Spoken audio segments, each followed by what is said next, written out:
Chapter 7 of Love at Second Sight. Madame Frabelle and Bruce arrived at Waterloo in good time for the 11:10 train, which Bruce had discovered in the ABC. They wished to know where it started, but nobody appeared interested in the subject.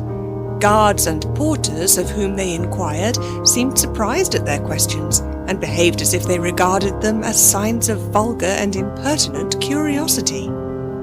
At Waterloo, no one seems to know when a train is going to start, where it is starting from, or where it's going to. Madame Frabelle unconsciously assumed an air of embarrassment, as though she had no responsibility for the queries and excited manner of her companion. She seemed indeed surprised when Bruce asked to see the station master. Here things came to a head. There was no train for Kingston at 11:10. The one at that hour was the Southampton Express, and it was worse than useless for Bruce and Madame Frabelle. "Then the ABC and Bradshaw must both be wrong," said Bruce reproachfully to Madame Frabelle. An idea occurred to that resourceful lady. Perhaps the 11:10 was only to start on other days, not on Saturdays. She turned out to be right. However, they discovered a train at 20 minutes to 12, which would take them where they wanted, though it was not mentioned apparently in any timetable, and could only be discovered by accident by someone who was looking for something else. They hung about the station until it arrived, feeling awkward and uncomfortable, as people do when they have arrived too early for a train. Meanwhile, they abused Bradshaw and discussed the weather.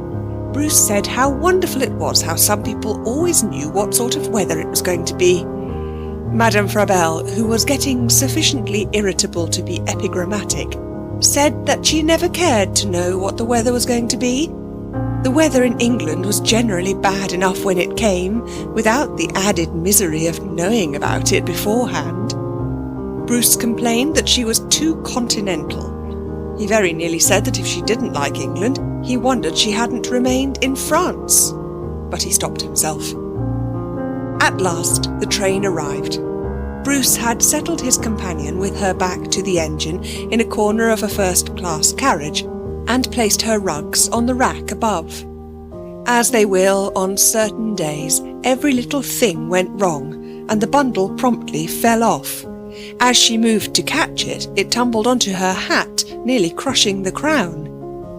Unconsciously assuming the expression of a Christian martyr, Madame Frabelle said it didn't matter.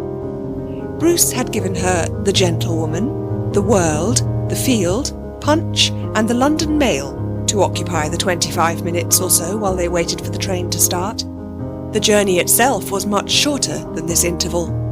Knowing her varied interests, he felt sure that these journals would pretty well cover the ground, but he was rather surprised as he took his seat opposite her to see that she read first, in fact instantly started, with apparent interest, on the London Mail. With a quick glance he saw that she was enjoying What Everybody Wants to Know.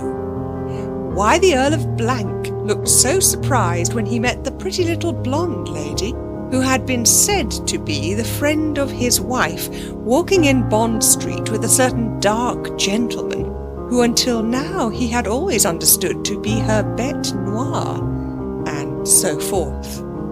As an example to her, he took up the New Statist and read a serious article.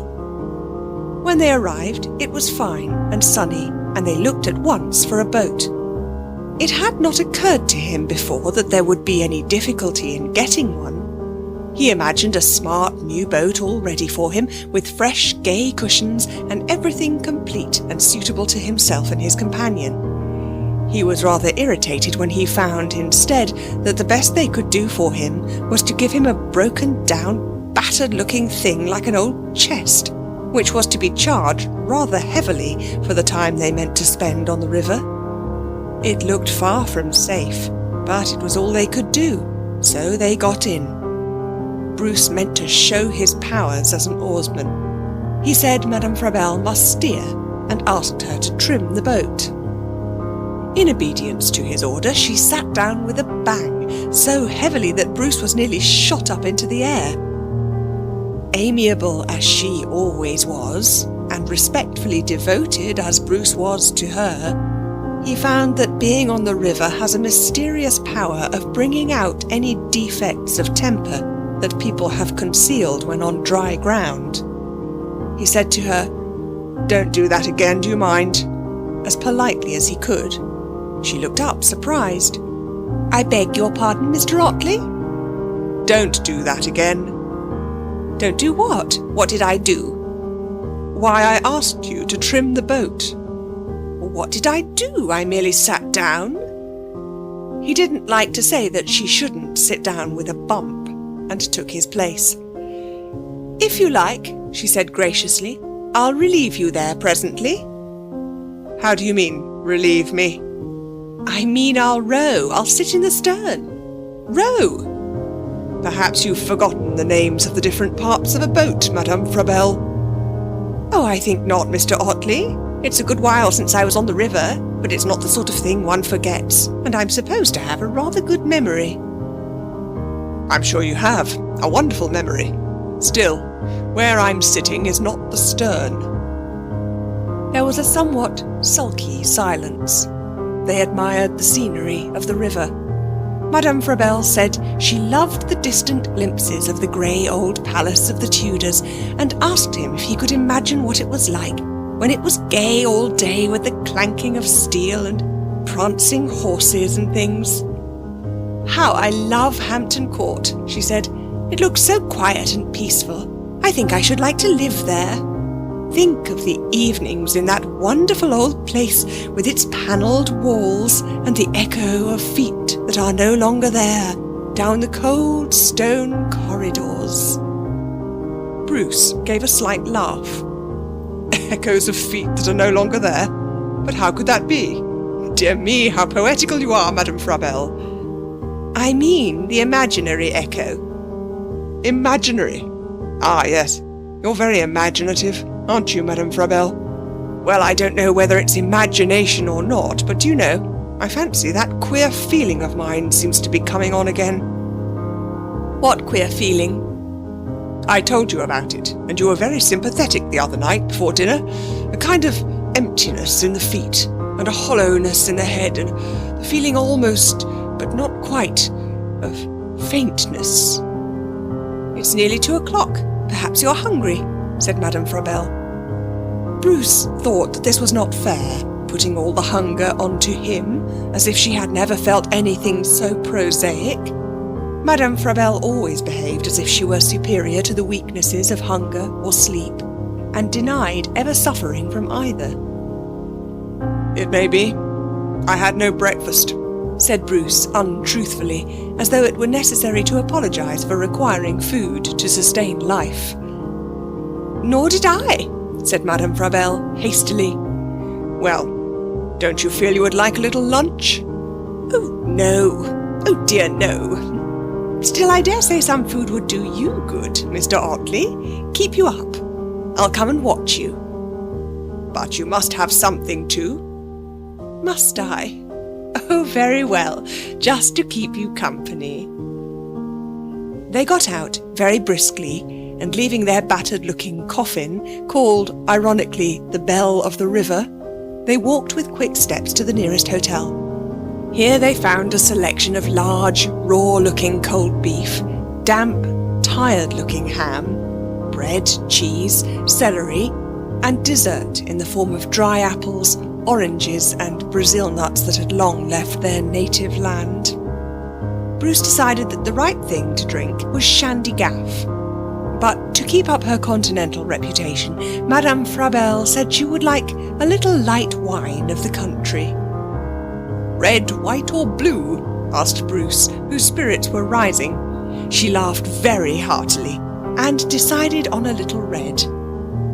They had an adequate, if not exquisite, lunch.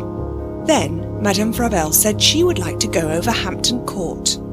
A tedious guide offered to go with them, but Madame Frabelle said she knew all about the place, better than he did, so they wandered through the beautiful old palace. Oh, to think of King Charles II's beauties living there. Those lovely, languid ladies. How charming they were, exclaimed Madame Frabelle. They wore very low dresses, said Bruce, who felt rather sleepy and stupid, and as if he didn't quite know what he was saying. Madame Frabelle modestly looked away from the pictures. How exquisite the garden is. He agreed, and they went out and sat, somewhat awkwardly, on an uncomfortable stone seat.